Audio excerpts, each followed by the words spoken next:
Chair. One moment. Moana Meki. Thank you very much, Mr. Chair.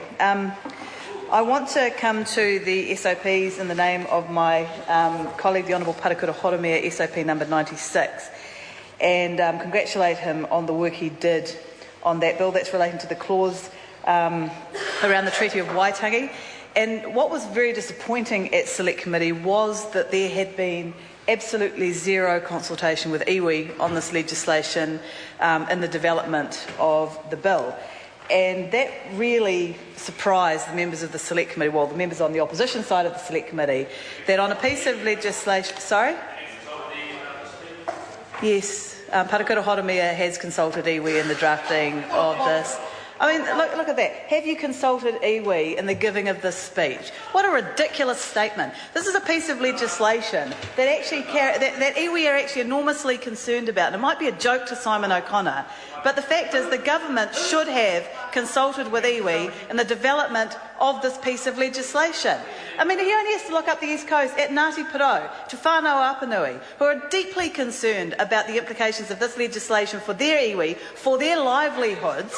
Oh, because they'll get jobs. Petrobras has said no jobs on the East Coast. Actually, Mr. Goldsmith, okay? So you can keep trotting out that same old line. You might want to... In fact, I welcome any National MP to front up on the East Coast, because no National MP has, including our local MP, on this issue. So I welcome all these National MPs who suddenly have so much to say about iwi, so much to say about how great it's going to be for iwi on the East Coast. I welcome them to come at any point, because we've been waiting for a National Minister or MP to come up and have that debate and to provide the information and perhaps allay some of the concerns that we have around it.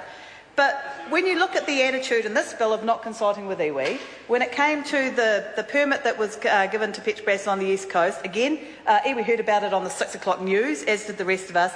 There's kind of a pattern here which is disturbing. And Apirana Mahuika, Dr. Apirana Mahuika from Ngāti Porou came to the Select Committee, and I've known Api for a long time, and I don't think I've ever seen him as angry as he was when he gave that submission to the Select Committee. In fact, the iwi submissions were the only submissions that actually said this bill should stop completely and start again. So most other submitters were actually very constructive, even though the government ignored everything they had to say, and came along and said, yes, we need legislation, we want it to go ahead, but this is how we think it should be changed. And those are very constructive submissions, and we welcome that. Iwi was so angry about this and about the Treaty of Waitangi clause, about the lack of consultation, that they actually said you need to stop and do it again. And we had a very compelling submission from Mark Solomon from Ngāi Tahu, who pointed out that when you look at the area of the exclusive economic zone that Ngāi Tahu have an interest in, it's astonishing that they were not told about the bill or consulted on it in any way. And so I would, again, urge the government to think seriously about the way they consult with iwi on these pieces of legislation. When we had the submission from Moriori Trust, they came along and pointed out it's only because of the Chatham Islands that New Zealand has such a large exclusive economic zone. It's only because the Chathams are so far away from the mainland that it drags our exclusive economic zone out that far. So they would have liked to have been consulted.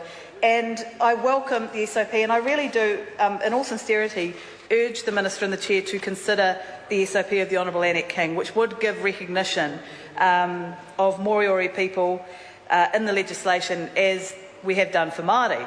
And we've done this in the fisheries legislation as well, so this isn't something that's setting a new precedent that the government would need to be worried about. It's done in fisheries legislation. It's entirely appropriate that it be done in this legislation as well. I know that there are members of the government side of the Select Committee who were actually quite swayed by that submission, but in the end we weren't able to get it across the line. I do think perhaps, Minister, this is one SOP that we could consider going through. I know it would mean an awful lot to the Moriori people, and as I'm sure the Minister is well aware, they have some local debates going on about phosphate mining on the Chatham Rise, which mean that this piece of legislation is particularly something that they're reminded of daily when they're looking at what's happening in that particular area.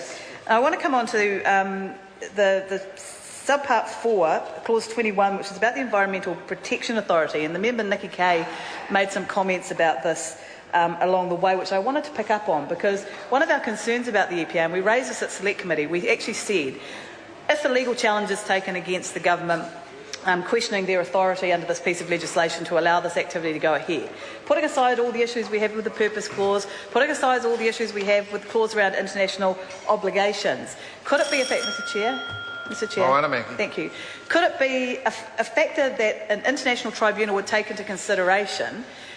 Could it be taken into consideration the agency that actually awards the marine consent? Like, is that something that an international tribunal might look at when they're deciding whether or not that marine consent has been legally, I suppose, in terms of our international obligations, granted? And we had a bit of a discussion around it, and where we got to was the answer was actually yes. For example, I mean, if we were allowing Shell Oil to issue marine consents on oil and gas exploration, that would probably be something that an international tribunal would say would put us in breach of UNCLOS. Now, that's an extreme example, obviously, but it does mean that we need to be very careful when we look at the Environmental Protection Authority as to how that might be viewed by an international tribunal. Because the problem with the Environmental Protection Authority is that it doesn't have as its purpose the protection of the environment. And we know that because when that piece of legislation establishing the EPA was going through Parliament, Labor put up an amendment saying, here's a really wacky idea, let's make environmental protection one of the purposes of the Environmental Protection Authority. And the government voted it down. No. The government voted it down. So you don't have to look very far, and an international tribunal wouldn't have to look very far to see that environmental protection, which is required under the Convention on the Law of the Sea, is actually not part of the purpose. Not even Richard Nixon did and not just accidentally left out, not just unmentioned, but by a vote in Parliament, the government showed that environmental protection wasn't one of the purposes of the Environmental Protection Authority.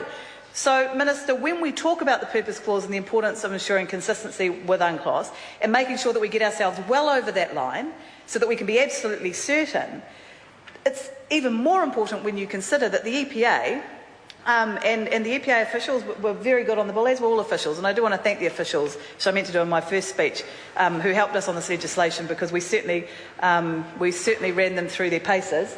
But they will look at the EPA and say, well, not only have you got this purpose clause that we don't quite think meets your obligations, but the agency that is dishing out the marine consents is actually an economic development agency. That's what it is, if we're being brutally honest. It's not an environmental protection authority.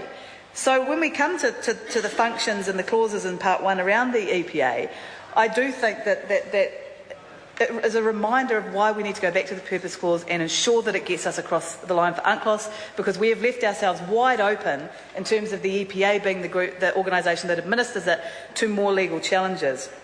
And I want to just finish off by going back to some comments that Jackie Dean made about Labor's desire to see more replication of the language and legal tests of the RMA throughout the legislation. And I'm very pleased she read that out, because absolutely that's what we believe. But when it comes to the Purpose Clause, that has to be consistent with UNCLOS. That is the bottom line for the Labor Party. And to put in the language of the RMA in there, as we've said, is nice. I mean, that's great. But the RMA does not have to be consistent with UNCLOS. So it doesn't get us over that line that we have to get over, that actually we're legally obliged to get over. This isn't a kind of nice to have, or, we might want to do it. We've ratified this convention. The only reason we are even allowed to go and exploit resources in our exclusive economic zone is because we ratified the United Nations Convention on the Law of the Sea. So adhering to it is not well, you can if you want to, it would be nice if you want to. It's actually, you must. And that is why it is important that using the language, as my colleague Charles Chauvel said, a court is always going to look back to the treaty that gives us the right, and which is the entire reason that we're actually putting this legislation into place in the first instance. The only reason we're doing this is because we've ratified UNCLOS. So to suggest under the International Obligations Clause that you don't need to look any further than this Act, and this Act is all we need, and you can ignore the international conventions that we've ratified, is simply not true. And the Minister knows that. The Court is always going to go back to the treaties, which were actually where this legislation came from, which are actually the reason why we're doing it. And that treaty says quite clearly that we have a right to exploit those resources, but it comes with a duty and an obligation to protect and preserve the marine environment. And why can we not just have that language in the legislation so it can be clear that what we want to do is be consistent with UNCLOS? That's all we want to do. Instead of having a clause in there which we have now, which is better than the one that we had before, the idea of balance was ridiculous and was never going to work, and good on the Minister for getting rid of that. We're very pleased to see that that's been abolished, but it still doesn't get us across the line. Dr. Cam Calder. Be now put.